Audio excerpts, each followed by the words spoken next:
There's nothing wrong with an apartment. You can say at least with an apartment you don't get your money back, blah blah blah. Like, but with a home you be getting your money back just to be where you first started off, which was poor, like broke, like zero. You didn't nothing like really appreciated. And by the time it appreciated, take out the cost of the loan, and that's the actual cost. That's the actual amount your home is appreciating.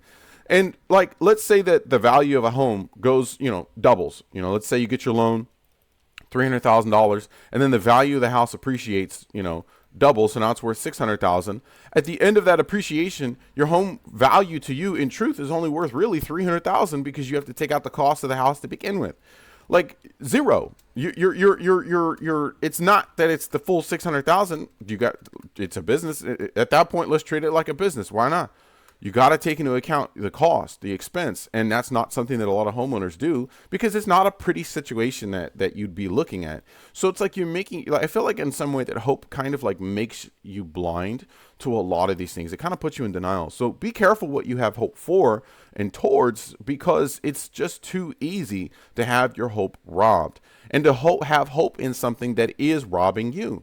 So going back to my point of why not put the hope of owning a home a little farther in life, just a little farther down, so that when you do actually can be at a place where $1 million, $500,000 isn't much to you, you won't be then stuck in making an investment because you couldn't afford it.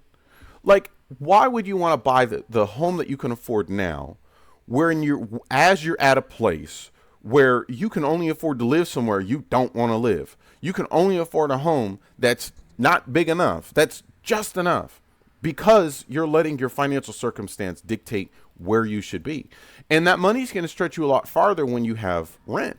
Because when you have a home, keep in mind, you have to put down 3%. There's a certain percentage that you do have to put down when buying a home. I know that your circumstances can change, and I have applied to home loans in the past, and I've gone through this process. But the amount of money that it's going to typically cost your average person when they're buying a home is anywhere from $60,000 to $100,000 down payment in cash. Oh my God! You mean to tell me you have to put 60,000 to $100,000 in cash just to have a hope of getting a loan?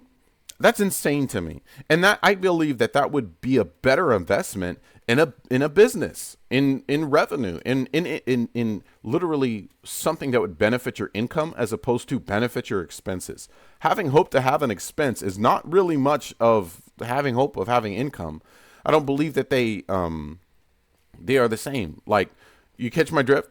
So I think that if you were to save your money and not just save it, but better invest it, put it in something else, like anything else. That kind of leads me to my next point, which is like, I feel that like people don't really understand what it is to have the hope of having income.